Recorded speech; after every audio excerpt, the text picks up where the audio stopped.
Are you ready to take your business to the next level? Every day there are countless books and articles that are published offering the key on how to make your business a success. It's easy to feel overwhelmed trying to keep up and run your business. That's why Deb Creer created the Business Power Hour. Keep up on the latest trends, best practices, and techniques for how to make your business a success. Let the Business Power Hour do the heavy work for you. Good morning, good morning. I am Deb Creer, and I am passionate about giving professionals the tools that they need to make themselves and their businesses as successful as possible. And we're going to be talking about something today that, every single one of you needs to be listening to. You always should be listening. But this is really important, and I want you to not only listen to it, but really share this information with others, because we're going to be talking about something that I think affects everyone. And so please join me in welcoming Elizabeth Gaines to our program today. Welcome, Elizabeth. How are you doing? I'm doing great, Deb. It's so great to be with you and your audience today. Great. Well, let me tell folks a little bit about you, and then we will jump into this. So Elizabeth Gaines is the Director of Education at Functional Diagnostic Nutrition, FDN, where she leads curriculum design, live training, and mentor development for one of the world's most respected functional health certification programs. For more than a decade, Elizabeth worked in nonprofit trauma recovery, supporting victims of domestic minor sex trafficking. The relentless pace and emotional toll led to burnout and chronic illness. When conventional medicine dismissed her symptoms, she turned to FDN, where she discovered how to uncover hidden healing opportunities through functional lab testing and personalized protocols. The approach helped her reclaim her energy, clarity, and sense of purpose. So again, Elizabeth, welcome. I'm so glad to be here, Deb. It's such an important topic. It is. And as we will discuss, it's one that is overlooked, poo-pooed, and totally ignored. And I do think that at various points in time, everyone suffers from this. So you have had, oh my gosh, quite the journey to get to where you are. So tell us a little bit more about that. Yeah. So I know my bio says that I came from the world of nonprofit, and I did. Prior to that, I came from the world of theater design. So I was a lighting designer. And lighting design requires that you sort of be in the theater from 8 a.m. to 2 a.m. and just keep doing that over and over and over and over and over again. And I think that's where I sort of first learned that overwork was normal. Mm-hmm. Everybody did it. Right. Yeah. Especially when you're young and you're not paying a cost for that, where you can sort of sleep for 6 hours or drink the night before or whatever. Yeah. And you can wake up and be vibrant and fresh the next day. And so we sort of adapt to that as our baseline. So then when I left the theater, I decided to do something that I felt was more meaningful personally. And not to say that the theater is not meaningful. I love the theater. I still go to the theater. I love art. We love the opera, ballet. Wasn't that what took a hard couple knocks the last couple of weeks? For sure. Yeah. But it's important. And as I get, this is a tangent, but as I get older, I, sort of recognize more and more that it has so many different applications. And that it just sort of helps you critically think about the world around you. But I decided I was going to go change careers. And so I was working on issues of human trafficking in a couple of different countries. I worked in Mexico, I worked in Cambodia, I worked in China, and then recognized through those experiences that I don't speak the language, I don't know the social dynamics. All I can do is come in and impose my Western, specifically American values on these situations, and that is potentially not helpful. I got really disillusioned with that, came home and realized that there were trafficking victims in my own backyard who were under the age of 18, under pimp control and commercial sex involved right here in the United States. And so I started working with an organization in Harlem that deals with direct service with those victims. And so, as you alluded to in my bio, every time the phone rings, there's a 5 alarm fire. It is always somebody's life on the line. It is not something that can be put off or ignored. And I think that I also did not come to that work with the healthiest of energetic boundaries.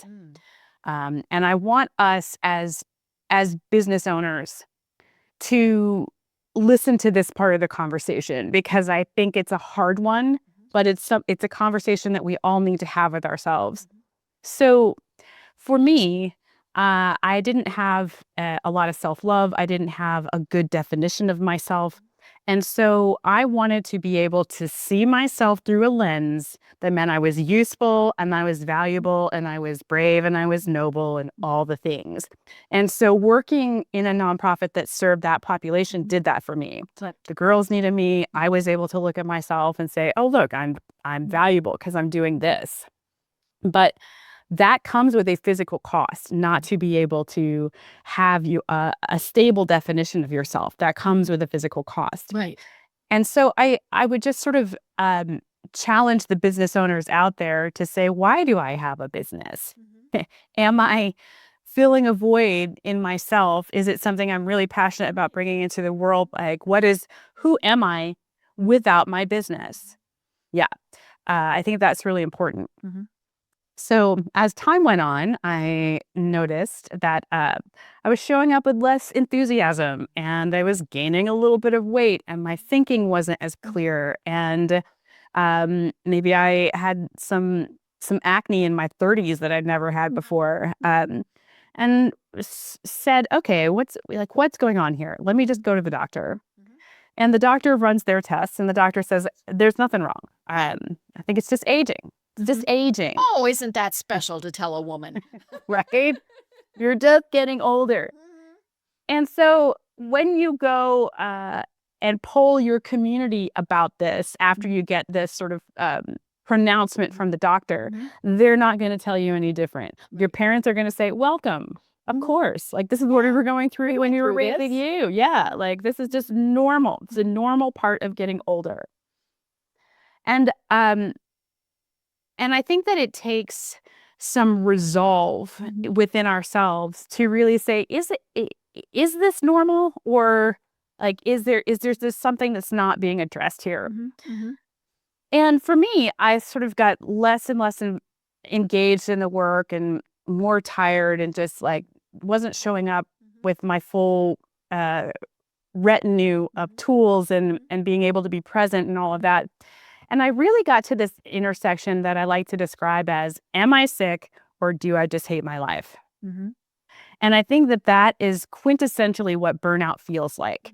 So how many of you out there running your businesses, working too long, carrying too much stress, are at this intersection where you're like, am I sick or do I just hate my life? Right. Yeah. And then the question gets answered as you get sicker and sicker and sicker. Right? Or it's like, yeah, because it's not like you said, oh, we're going to stop. You just continue on that. You just keep going. You just keep going, right? And so I like to think of our bodies as having a bank account.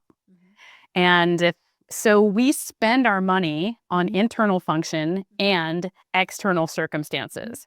So everything outside of us, including our businesses, our jobs, our families, our children, our hobbies, our money worries, our savings, the tax bill that's coming due in a month, no matter what it is, it's all money coming out of our vital reserve bank. And humans historically have been able to pay for really large stressors. Right. Only if there are conditions present. And the first condition is that this stressor not last for very long. Right. And 2, that these big, big stressors be occasional. Right. So I know we're all out there carrying huge amounts of stress. And I want to ask you honestly, is it short-lived? Right. Is it occasional? And the answer is no. It's all of those things, right? Yeah. So we can survive sky is falling. We fix it. We move on. But it's that ongoing, It's all of it. It's Mhm, all of it. mhm. So what's really happening is that we are shortcutting our internal spending to pay for the external stress. And so our bank account inside is saying, okay, I got to cut funding to hormones. I got to cut funding to immune. I got to cut funding to digestion and detoxification in order to carry this massive stress load for this amount of time. Um, and so by the time we get to our 30s and 40s, we've kind of blown through our body's retirement savings. Right. And that is why we feel the way that we do. That is why we can't recover as easily as we used to. And that is why eventually, if we keep spending at the same rate, we're going to fall all the way down into chronic disease. And that's what happened to me is I finally got chronic fatigue where I was so tired that I couldn't be out of bed for longer than a couple of hours every day. And that's a really tough place to be. And so that is when I knew for sure, like, oh, I'm actually Something is here. yeah, like I'm actually sick. And so of course you keep going to the doctor and go to the doctor and go to the doctor. The doctor says the same thing. I can't find anything wrong. Right. I think you're just depressed. Yeah. This is fine. This is fine. This is fine. All these different levels and tests. And then of course they look at you like you're nuts. Totally. Yeah. He's like, I think you're just depressed. And I'm like, you're not wrong. But Right. Yeah, because it is depressing. it to is have- depressing not to be able to get out of bed. It's not the other way around that I can't get out of bed because I'm depressed. And that's where it takes some real faith in ourselves when we're here in this place where the doctors can't find anything wrong. And that's what set me into this alternative wellness world. And so once I sort of stepped out into the alternative wellness world, I think all of your listeners who have had some sort of mystery health thing happen or are in this stage where it's just like, I don't feel as good as I used to, and my doctor isn't helping, so let me go out and just try everything. Right. This is a recognizable stage called the cycle of trial and error. So it's like, oh, I'm going to like use a wearable and it's going to report my data to me all the time. And I'm going to go to the supplement store and every calorie I consume. totally. And I'm going to exercise this amount and I'm going to go to the supplement store and I'm going to buy something to push the numbers on my wearable one way or another. And I'm going to, buy the red light device or the vibration plate or the grounding mat or, whatever it is. And none of it is the answer. Right. None of it is the answer. It's sometimes it helps a little bit, but not enough. Sometimes it helps for a short period, but not for long. Sometimes it does nothing. And sometimes it actively makes you worse than you were. Yeah.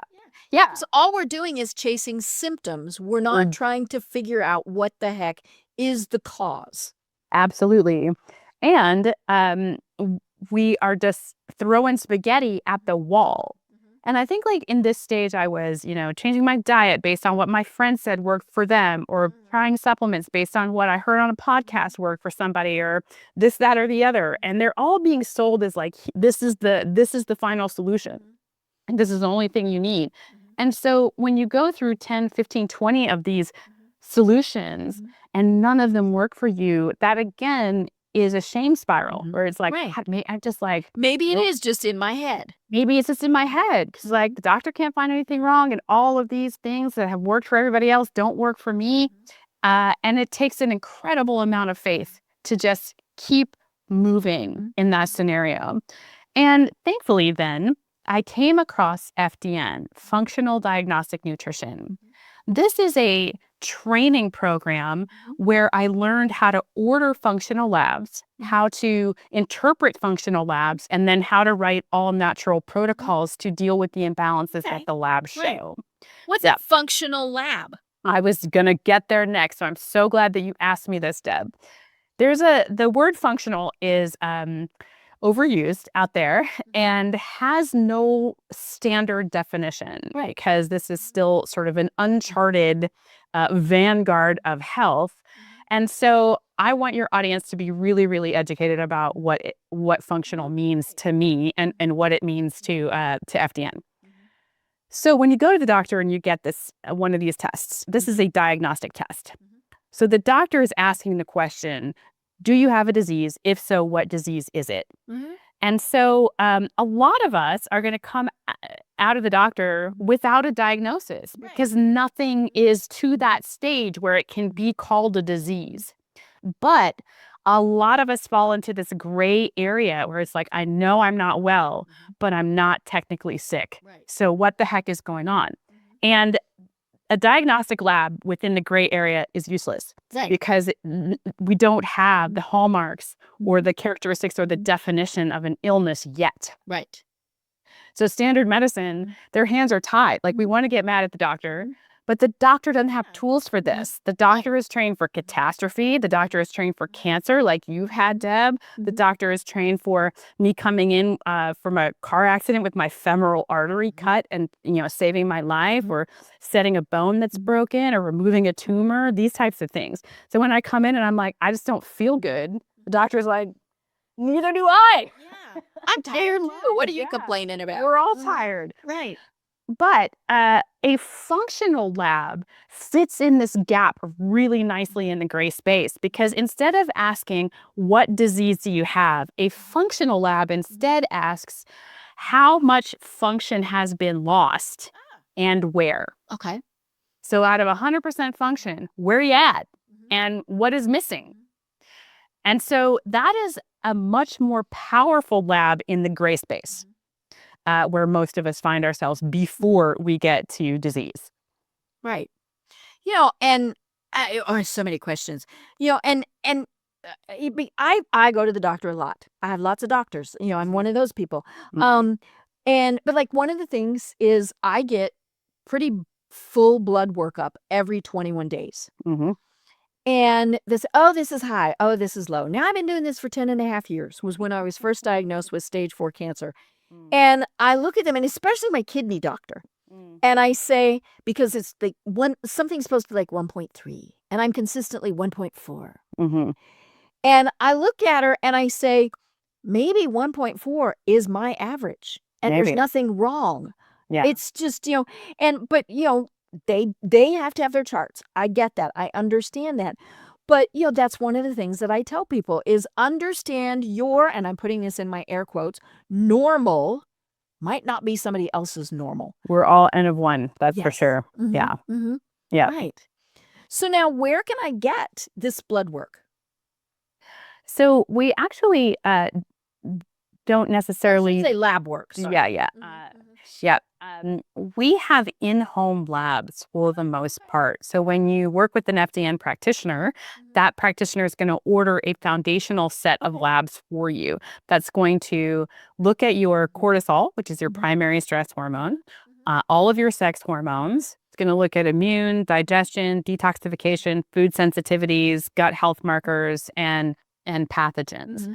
So we're basically saying the root cause is a little bit of a myth.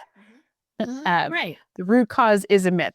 So it's sort of like if I throw a rock in a lake and that creates a ripple, then there's going to be more ripples that come from that, and then more ripples that come from that. And then those ripples are going to run into each other and create more ripples. So the surface of this water is now going to be chaotic, but the root cause is no longer present. Right. It's not applying any type of influence anymore.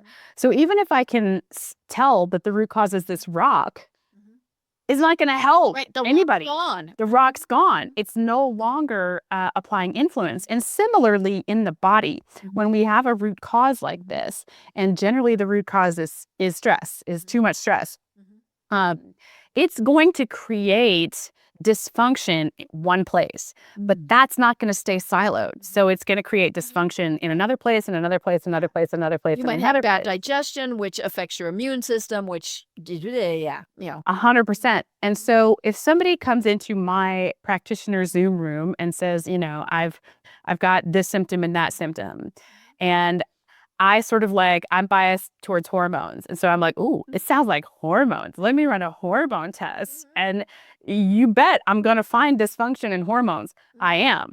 But I'm not going to see the dysfunction that the hormones cause everywhere else. Right. And so at FDN, what we do differently is say, look, we need a functional diagnostic. That's why we're called Functional Diagnostic Nutrition. So let me do a functional diagnostic of all of your foundational systems. instead of just testing based on symptoms or trying to track down a root cause that might not even be there anymore. Let me just deal with the whole picture of function and loss of function. And that's how we predictably and reliably get results where other practitioners don't. Right. Yeah, and we talked about the fact that everybody's average is different than anybody else's average. The other tricky thing is we also don't have a good baseline of when we feel good, right? Yeah. We only start down this path when there's a problem. That's right. So, again, it's like, okay, well, maybe we totally missed something because, we're several steps ahead of that. And, it would be nice if, at whatever age where we're really feeling, yippee skippy, we had all these tests done, because then we would know later on, okay, well, you're now here and you were there. And then of course the other thing is, and I fall victim to this, we all, I think, fall victim that we don't tell our doctor everything, right? Because they might think we're nutty. They might think, all these various things. And, and we have to be honest with them. They don't read our minds, and whether, whoever it is, someone from your organization, your primary care, whoever, you have to be honest with them. And, because like I said, they cannot read minds. I was in, several months ago, like I said, I go in every 3 weeks. I'm actually still in active cancer treatment after 10 years still. But, my nurse practitioner, just kind of chatting, I said, I'm just really tired. Now, my medicine is supposed to make me really tired. I mean, that's just one of the side effects, right? And so I'd never really said anything. And she said, you know what? Let's test your B12. She said, I'm not sure we've ever tested your B12. Several days later, she called. It's never a good thing when your oncologist calls, right? And, and I answered and she said, well, your B12 level is 79. And I went, okay. Well, you might as well told me it was 1 million. I had no idea what that meant. What does that mean? Yeah. And she said, well, average is about 250 to 500. And I went, ooh, okay, so I'm a little off. But yeah, I mean, I'd gone months, years without ever saying I'm tired, because I just assumed that I was supposed to be. That was normal. Yep. Yep. And I think as human beings, we have rapidly rising and falling adaptation to a baseline. So like if your baseline suddenly changes, I can't remember last week if I felt better or worse than I do this week. I can't remember if a year ago I felt better or worse than I do right now. It is hard to tell. So it's also part of FDN is that we have an intake document that allows you to sort of re-report on yourself every 30 days so that you can track a falling or rising baseline. Yeah, is really helpful. Right. And then and I'm just kind of guessing here, but I'm assuming then you're looking at other things. How much sleep were you getting? Were you on vacation? What was your workload? All of those things that tie into this.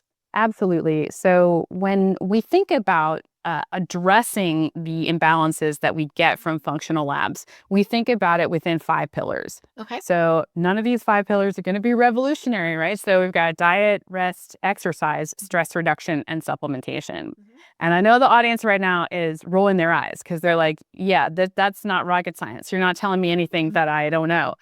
But how many of us actually concentrate on all 5 pillars? How many of us are making sure that we're eating what the N of 1 my body needs, and getting rid of alcohol, gluten, dairy, sugar, all of those other things that I know I don't know.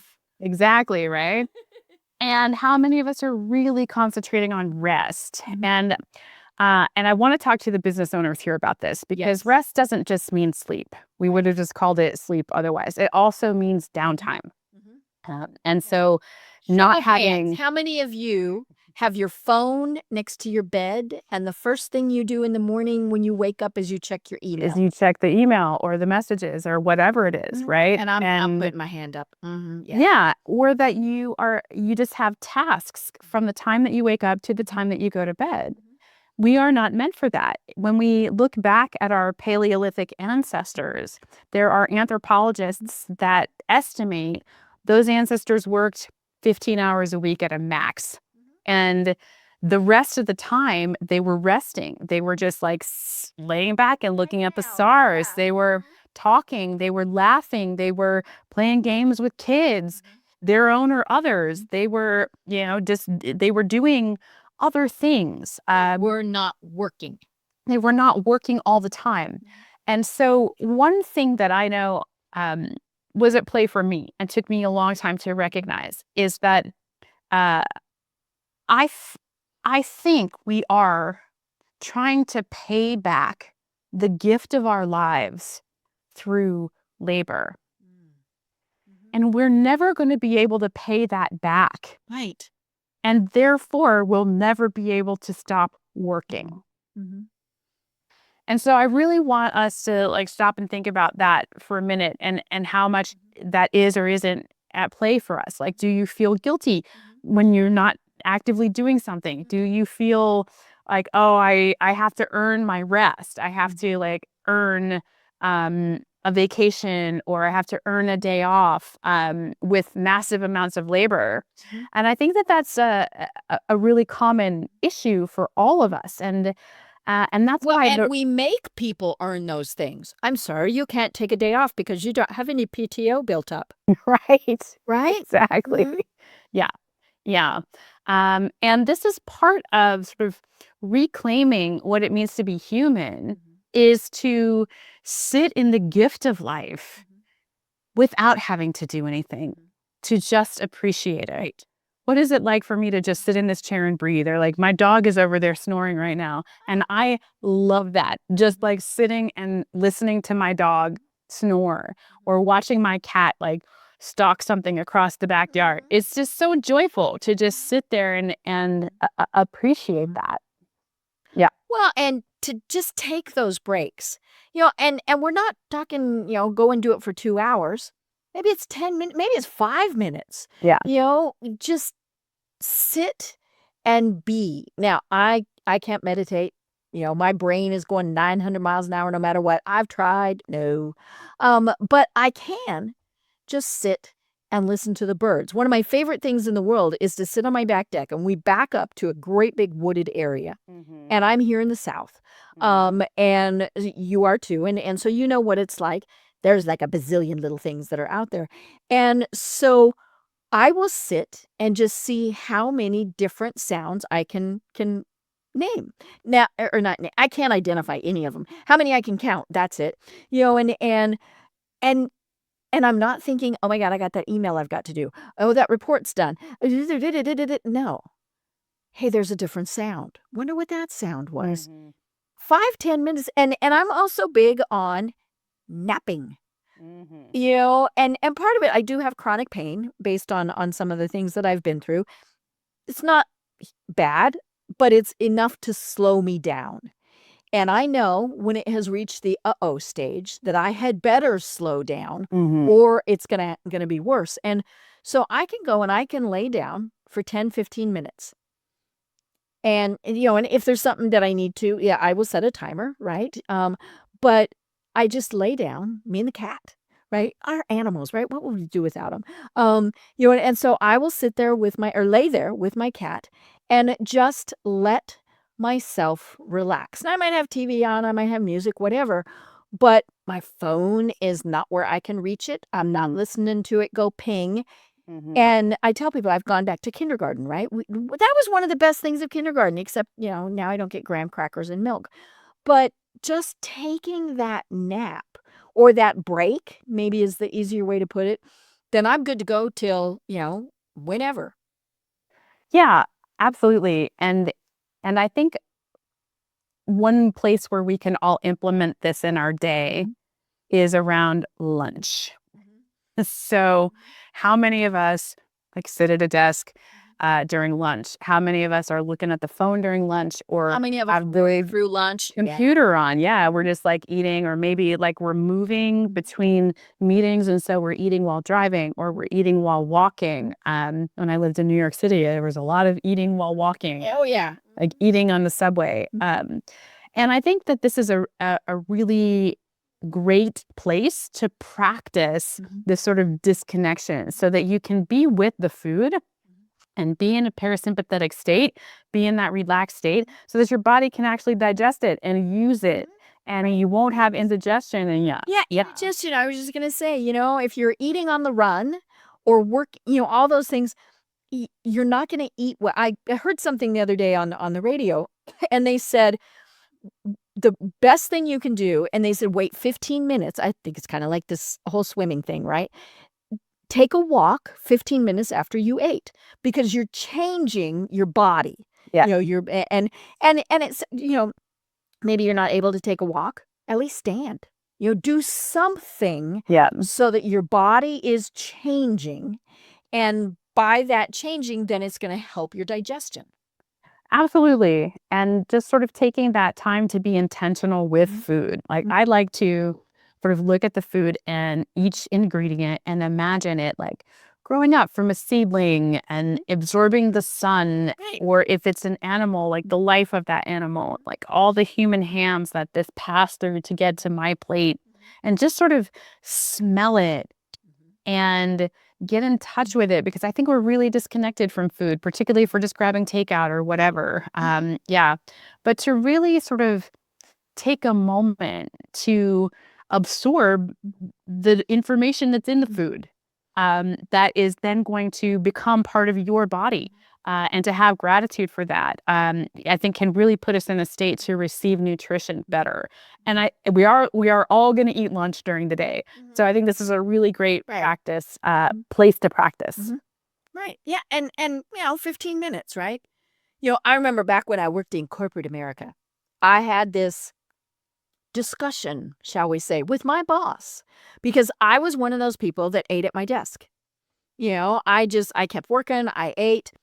And she came to me and she said, "Stop that. You need to go and go to the cafeteria, go for a walk, do whatever." And I said, "Yeah, but it'll break my train of thought. You'll get less work out of me." I had all these excuses, right? And she said, "You need to know." She said, "I don't care what you do, but you get out of your desk." She said, you need to leave. And this was before we really could use our phones to do a lot of stuff. But yeah, I mean, she was just adamant. And I was as adamant that it was bad. But yeah, it was a fun discussion. But yeah, and then of course she tried to guilt me. Everybody else goes to lunch and you're making them look bad. And I was like, "That ain't my problem." Not my problem. Well, they need to be tougher. Yeah. And I was like, "Well, good for them." But I did. I learned to at least take a break. Maybe I didn't get up from my desk or, whatever, but I stopped working for a half hour. Yeah. It's really important to be able to disconnect our brains. And to your point, like to just get up every 90 minutes or so, get up and walk across the room or walk across the office or go down a set of stairs, whatever it is, just so the body is included in your day. Right. Yeah. And you talk about wearables, I've got my little iWatch on here, and every probably 90 minutes, it tells me, get up, time to stand, right? And I go, huh? I never do what it's what it's telling me to do. But at the same point, how hard would it be? I could just get up and walk to the window, look out and go, "Oh, pretty day," and come back. And that's probably enough. Now it wants to time me. It wants me to do it for 30 seconds. Right? Crazy. Yes. That's kind of the, I mock that, but that's showing that 30 seconds could make a big difference. Absolutely. Mhm. It's all about sort of getting the muscles to contract, and they move blood along and they move lymph along, and then they feel nice and lubricated, and the joints are moving and they're not stiff. And I get some of my best ideas when I'm moving around. Right. Like, I have a dog, I have to walk that guy every day. And so I that is dedicated time every day that I am moving at his pace, not in mine. And you're getting fresh air, sunshine, Absolutely. whatever it is, but you're getting out. And socializing, like there are people around, and so it's all beneficial. And I think a lot of us, particularly those of us that sit at a desk all day, go to the gym and overdo it, where we think, okay, I need to make up for like 8 hours of being sedentary, and with like a double CrossFit workout, like, cause that's gonna do it. And I think that then when we are doing that, when we don't have a lot of money in the vital reserve bank, then we're spending too much on exercise, and then there's nothing in the bank left to heal from the damage that exercise has done for us. So if you're going to the gym, you go home and crash. And then if you're going to the gym and you're like, why am I gaining weight, losing muscle? Like, this doesn't make any sense. That's why, is because the workout's costing too much. Right. And I think that is the thing, is people think I have to do so much. And let's be honest, the trainers, all of those people are pushing you to do that. One more rep, all these things. And we get that's why I'm lazy, right? You know, but yeah, when I used to work out, it used to, and I would tell him, no, I've done as much as I'm going to do. And then he would try and bully me, and I would stand my ground, and I know that he meant well in his way, right? But it was That's how he was trained. Yeah. And I think it comes back to a lot of what we've been saying, is we have to know our own bodies. And my body said, no, I cannot do another sit-up. No. Or whatever it is, we have to pay attention to our body.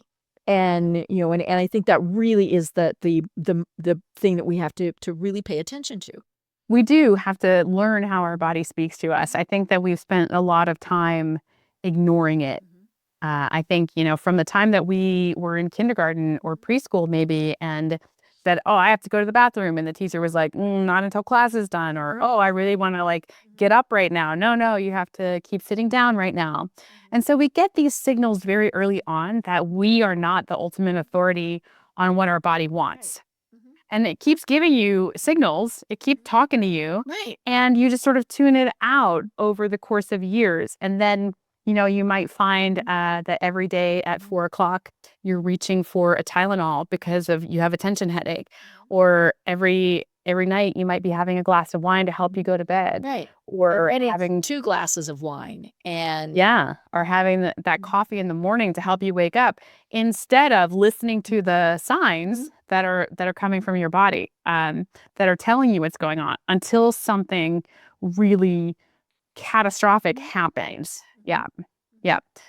So listening to our bodies is important. And I think a great way to start listening to your body is to get a battery of functional tests to see where you're at. Can be like, oh, that's why my joints are sore, because I, am way too cortisol driven, or that's why I have insomnia, is because my cortisol goes up at night. It's a great place to start if you've been out of touch with what your body has been saying to you for a while. Right. And like I said at the very start, we all go through this. Whether you're going through it because you're a parent, a new parent, or heaven forbid, a parent of teenagers. I think that's worse. And I say that not having kids. But and I was talking to somebody a little while ago, and he said, yeah, he thought everything was going good until he's now the caregiver of his parents. And so, that has totally changed everything. And and then of course there are those work pressures, whether you are the boss, the business owner, or, somebody who's just, doing your job. There are so many stressors that we're put under. And so then we do get burnout, but we're still not quite sure why we're so exhausted. Yeah. And I would I would posit, because when I went through it, when I was first in the throes of burnout, I thought it was emotional.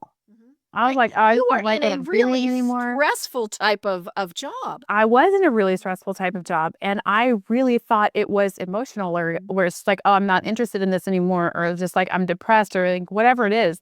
And I think that we discount that emotional distress like that can come from the body cutting internal funding.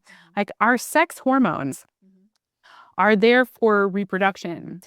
And so if we are not able to pay the internal bills in full, like we've got too much going on externally, the body says, we're not safe enough to reproduce. Like Right. we can cut funding there. And so then your sex hormones start to go down. And when your testosterone goes down, this is for men and women, when your testosterone goes down, so does your motivation. That's your, I'm going to go out and crush it today hormone. And so when it is low, you're like, I don't care about crushing it. Right. I don't care about crushing it. Yeah. And then when your progesterone goes down, you're not sleeping very well at night, which definitely takes away your joy for living. Without estrogen, your body's not turning over anymore, building new bone and making new skin. And you start to look a little bit older and feel a little bit older. And all of this to say, like, some of that joie de vivre goes away. That joy for life, that ability to be present with the people around you goes away simply as an artifact of your sex hormones going. It has nothing to do with how you actually feel.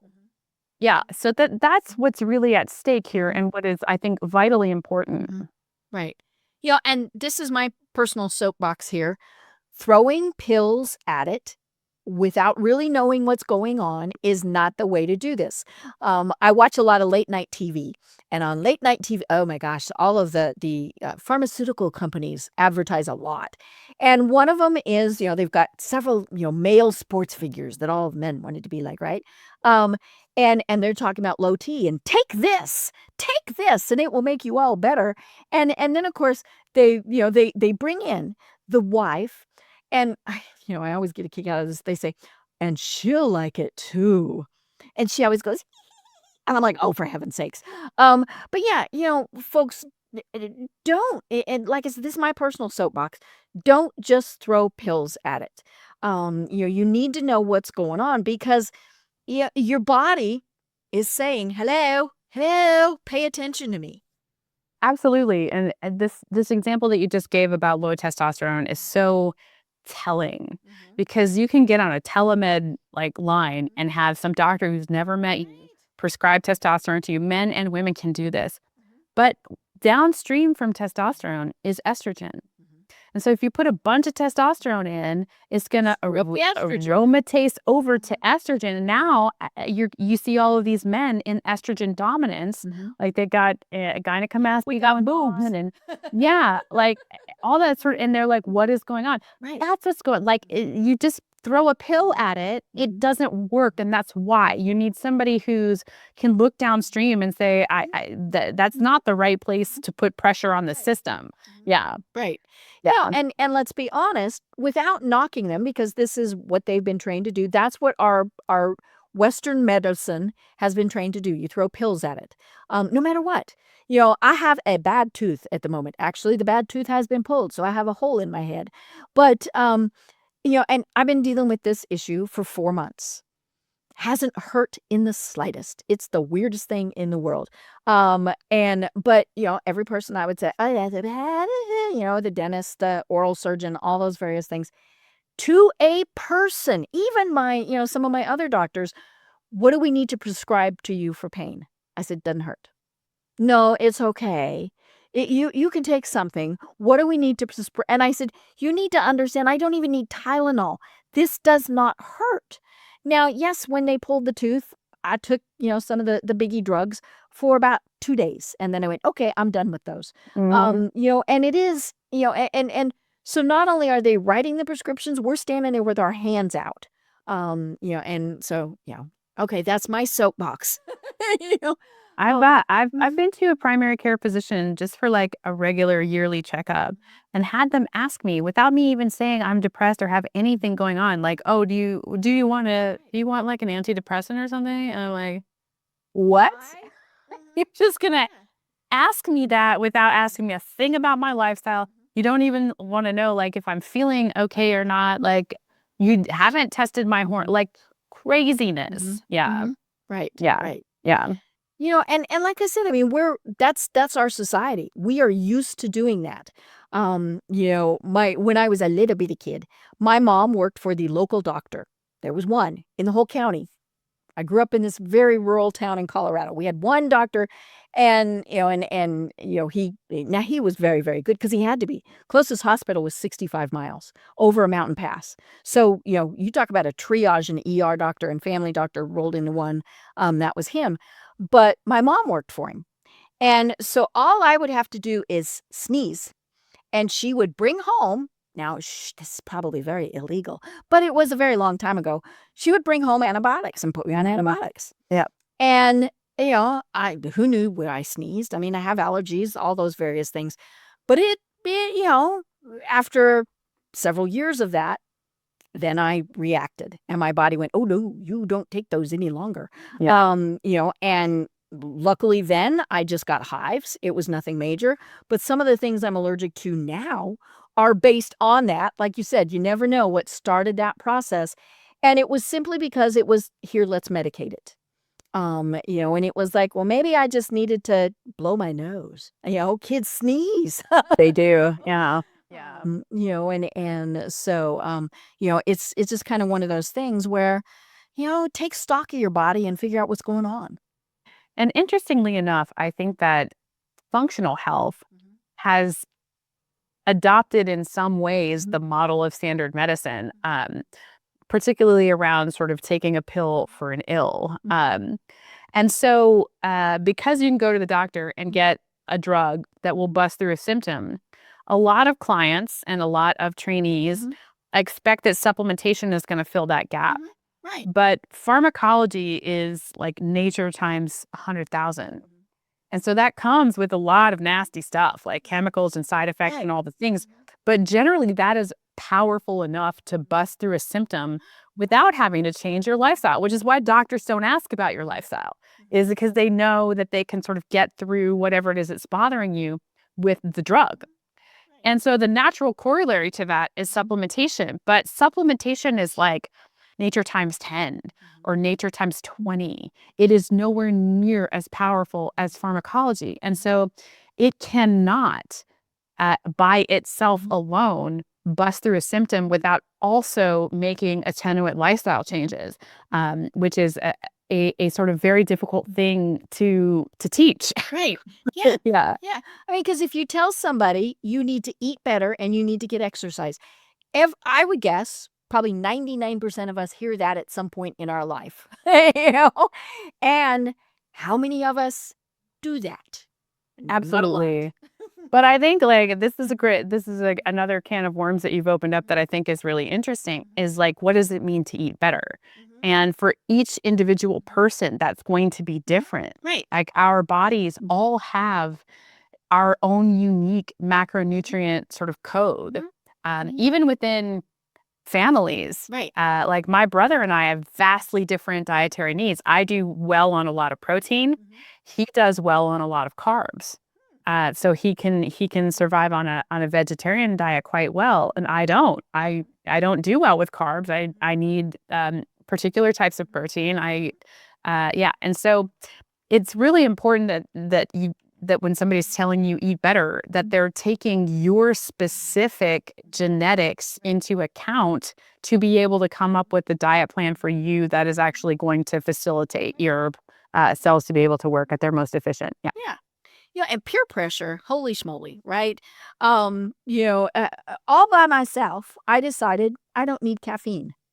Now, I'm a pretty high-strung person anyway, so I thought this is probably not going to be a bad thing for me to not do this. But I stopped having my morning coffee. I mean, I just had 1 cup. This is not a big deal. And to me, it was the habit, right? You could have given me decaf and I wouldn't have known the difference. And so I've actually been drinking organic coffee. That's supposed to be better. I don't know, I really, I honestly don't, Yep. I honestly don't see any difference. But again, it's the habit. I've got that thing. To a person, if I tell somebody I don't drink caffeine, oh my God, how can you not have caffeine? How can you not have your morning coffee? I'm like, I just don't. Yeah. Now, did I get headaches? Yeah, because I'd had just enough, and so my body kind of, was a little cranky at that. But yeah, it's that thing, people like, and they still, well, oh, you can have one. No, if I were now to have a Coke or a cup of coffee, I probably wouldn't sleep for several days because my body would go, "Whoa, what is this?" But yeah, I mean, people are just dumbfounded that I gave up caffeine. Yeah. Why not? I mean, I think I think you have hit on something interesting that a lot of us just like the ritual right. of Right. making it. Yeah, of somebody who has their drinking morning it. cigarette, their Yes. whatever. Yeah. And for me, that's a very quiet time in my house where nothing is happening yet, and I can like make my coffee and smell it and have some just silence to appreciate what's going on around me and to center in for the day. And it doesn't matter what that beverage is. It doesn't matter as long as there was some preparation time that went into it. And yeah, so I think ritual can be a powerful replacement for some of these other things. Right. Right.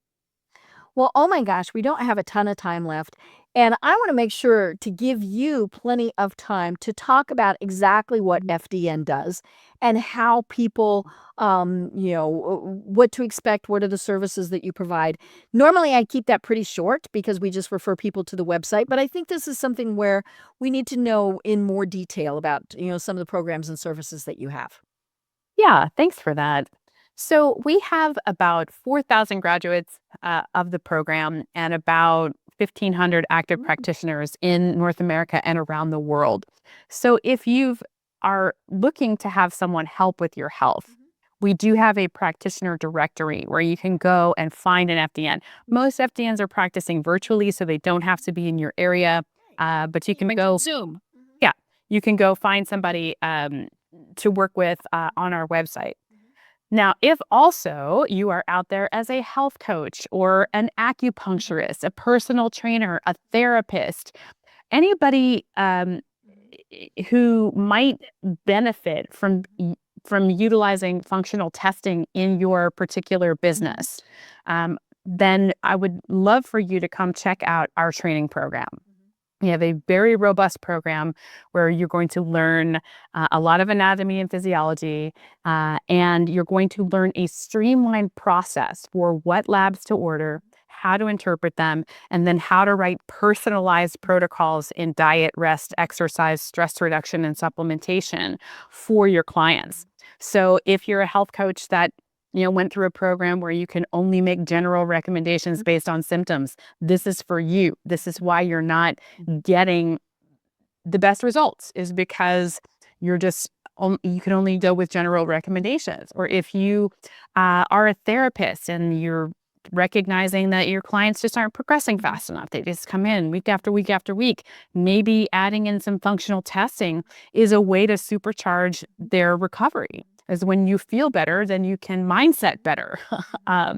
If you are a personal trainer, you might want to add in testing to your particular routine, or a massage therapist, or if you have a medical spa, whatever it is. So there are a lot of applications for the way that you could use the certification if you become a practitioner, and we have the best training around. So it's a self-paced program. And it is worldwide because it's virtual. It is worldwide because it is virtual.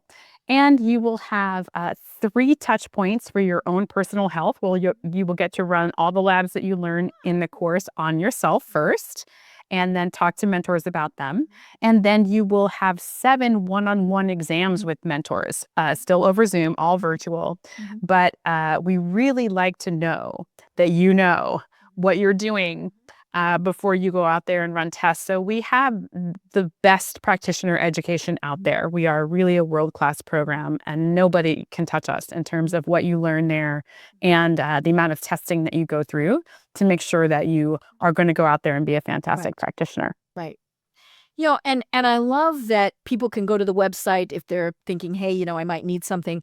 I do work with a lot of people who have cancer, and I tell them, you have to advocate for yourself, and you have to pick what treatment is going to work best for you. Not what the doctor says, not what your family says. You have to pick what's going to work best for you. That's true. And so I always like giving people options to be able to say, okay, well, let's look at this. And and like when I went through my initial cancer treatment, I did choose the traditional route. I did chemo, then I did surgery, then I did radiation. That in my mind was what I thought was going to be the best for me. But I also know someone who was diagnosed at almost the same time that I was, and she did none of that. And she was posting on Facebook earlier today because in her mind, that was what she knew was going to work best for her. And I think that's the thing that we all need to remember is, what do we think is going to work for us? Or you could do a combination of things. Right. You could work with an oncologist, but also work with an FDN because your oncologist is trying to save you from cancer. It is not worried about how well you're sleeping and what you're eating and then all these other They things. should be. They should be. They should be, Right. but they're got their hands full because that's at a catastrophe point, And so sort of working with a constellation of people who are looking at you from all angles is also an option. Right. And I love that Western traditional medicine is finally learning that there are other things, that can be, that somebody can be doing, they've started adding nutritionists, the yoga, all those various things to whatever it is, because they know that, people are different. It's like we've been saying, what works for one may not come anywhere close to working for someone else. Absolutely. Yeah. And so it is important that we do what is comfortable for us, but also that we advocate for ourselves. Yes. And if the doctor isn't really listening, if they're rushing in and out of the room with you, to make them sit down, to make them answer your question, Or a different doctor. or get a different doctor. Yeah, absolutely. Like, you're important and your voice matters, and the way that you use it for yourself is then going to determine how you can use it for others. Right. I told somebody, I'm actually have told more than one person this. They work for you, not the other way around. That's true. That's true. And this goes back many years. I work for an oncologist. He's actually passed away. It's been that long ago. But he was an incredible oncologist. And he would say 99% of this is in your head. If you think this is going to work, it's going to work. If you think it's going to kill you, then it will kill you. Now it might have been, somebody would go for 5 hours or 5 days or 50 years or whatever. But, he never, ever tried to talk somebody into a treatment. He would give them his information and then say, okay, now you need to make the decision and let me know if you've got other questions. And, that was just invaluable. I loved, that. That's amazing. Yeah. A lot of it is mindset. Mindset is easier when you feel better. This is true. Yeah. Yeah. Well, for people who are saying either I need to check into this to have these, this done for myself, or, this sounds interesting. I think I want to check into becoming a practitioner. How do they find you? So you can come to fdntraining.com. And if you are interested in a course for yourself, you can look over the course materials there, or you can book a call with the course enrollment advisor.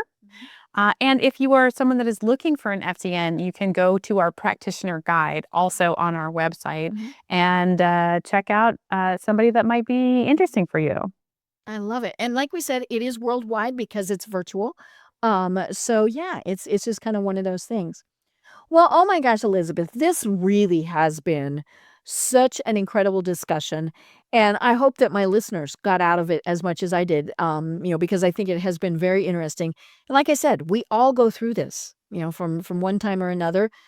And the problem is when it becomes chronic, when it becomes you can't get out of bed, whatever it is, and I tell people, the strongest thing you can do is to ask for help. Absolutely. Asking for help, there's no shame in it. Mhm. Right. Well, do you have any final thoughts that you want to leave everyone with? I do. As business owners, we have a special assignment in life. And that is that we are not separate from our businesses. We and our businesses, we are one and the same. That is different from somebody that just goes to work and punches a clock. Our business is us. It is our unique expression in the world and the way that we want to create impact in the world. And that is unique to you, and your unique expression in the world is important. It matters. And so, however you choose to advocate for yourself or take your health seriously, you need to take your health seriously, because you can only have the impact in the world that your body's bank account allows you to have. And if that bank account is running low and you decide, oh, I'm burned out and I can't do this business anymore and I'm done, the world loses something important that isn't replaceable. You are the non-renewable resource. It's not the business. It's not the bank account. It's you. It's you. And when you decide I'm done, the world loses something unique and important. So please make sure that you are prioritizing your health and having those conversations with your doctor or somebody else if you think that's a better fit. And just making sure that you are prioritizing your own ability to keep impacting the world the way that you do. Oh my gosh, I love it. I love it. Well, I'm Deb Creer. I have been talking with Elizabeth Gaines, who is the Director of Education at Functional Diagnostic Nutrition. And everyone have a great day. Tune in for our next program for even more trends, best practices, and techniques for how to make your business a success. The Business Power Hour, hosted by Deb Creer, is proud to be part of the C-Suite Network.